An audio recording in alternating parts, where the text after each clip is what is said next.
Sri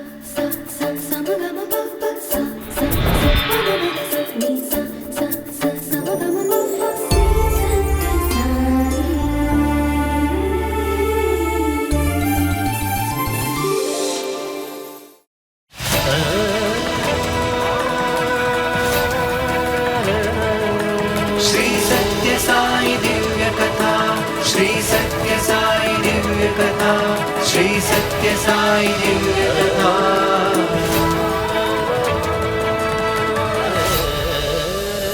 Sri Narayana Bhat was born in Madiyala in northern Kannada on November 30th, 1927 to Timmayya Bhat and Gauramma. At a very young age, Sri Madiyala Narayana Bhat's eagerness to chant the names of God was evident.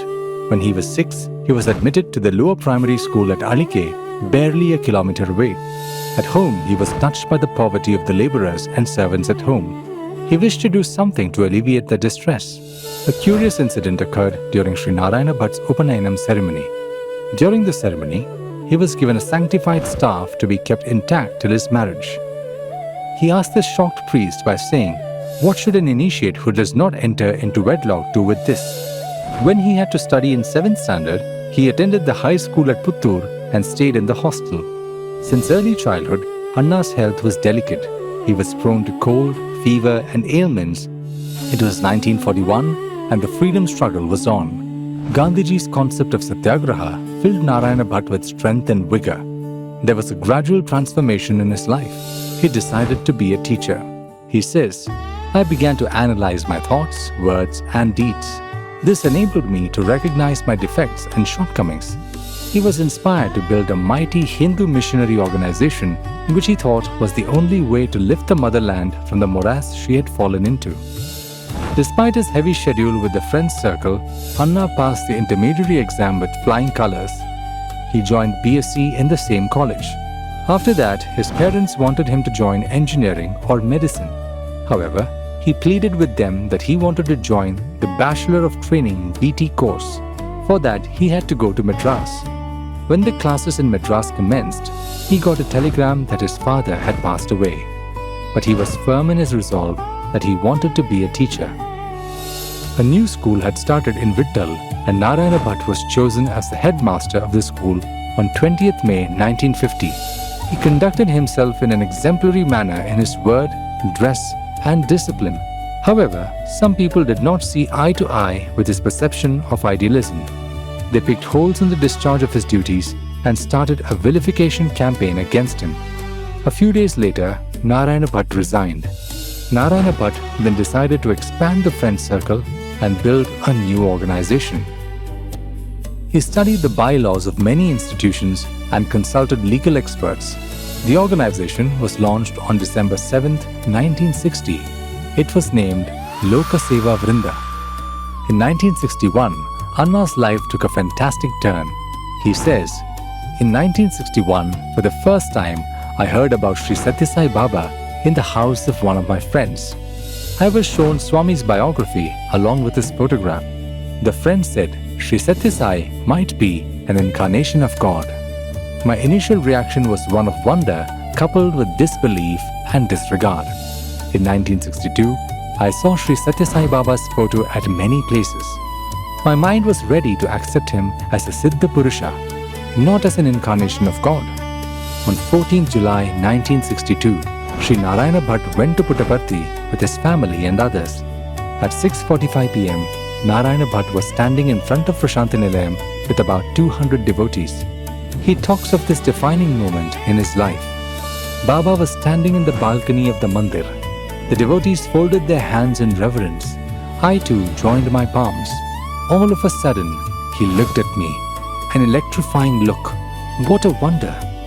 The very first glance brought about a transformation in me. An indescribable feeling of love swept my being.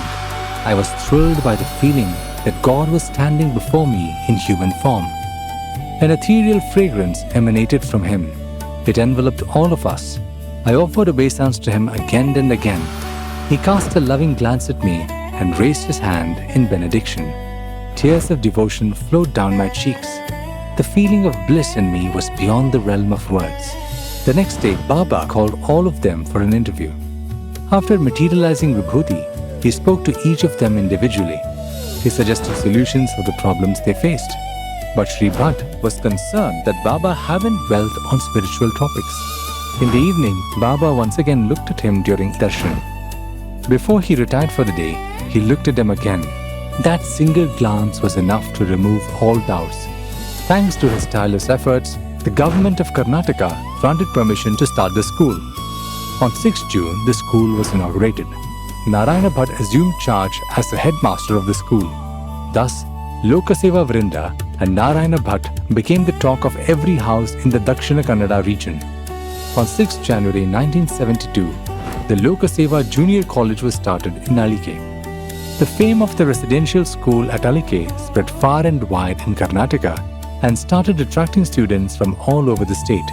The parents of these children were highly impressed by the atmosphere and life at Alike. People from regions like Chikkaballapur, Chitradurga and Shimoga requested Anna to start a similar school in their locality. A plot of land was identified and purchased with great difficulty. A committee of prominent citizens were formed to help set up the school. Anna took all of them to Prashantanilayam in June 1970. When Baba came out for darshan, he came to Anna and reprimanded him saying, "Narayana Bhat, you seem to have lost your sense of discrimination. You are spoiling a good institution." After darshan, he asked the eldest member of the committee to join the interview group. Anna broke the silence. "I have surely committed some mistake, otherwise Baba would not have been so angry with me." Many in the group did not approve of Baba getting angry with Narayana Bhat. Anna said, "Please don't disrespect Baba. Whatever he does is right and for our welfare. Baba is God. If you do not want him, I do not want you. We came here to seek Baba's blessings for the school. We cannot go forward in this venture without his blessings." After some time, the interview ended and the gentleman in the group emerged smiling. He said joyfully, "Baba said the school would come up very well within a few years and gain great fame and reputation. He has blessed us to go ahead with the school." Anna thought of pulling out of the project because he had taken huge loans to develop the Alike school.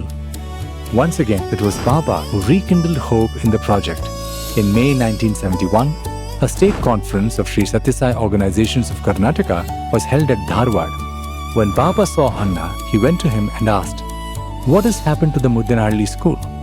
Anna humbly said, "Baba, we have incurred a lot of loans for the Alike school, so it is very difficult to start the Muddenahalli school now." Baba smiled and said, "Your loans will be settled if you start the school." The building construction started in right earnest. Simple tiled roof buildings came up at a brisk pace at the school site. It was decided to start a high school with only one class, that is 8th class, in June 1973, and then to add higher classes in consecutive years till 10th standard. In 1973, the school at Muddenahalli was built after facing several hurdles. The name Sri Sathya Sai Grama was graciously blessed by Baba. Sri Madiyala Narayana Bhat's life became filled with his love for Baba. He developed a firm conviction that everything belonged to the Divine Master.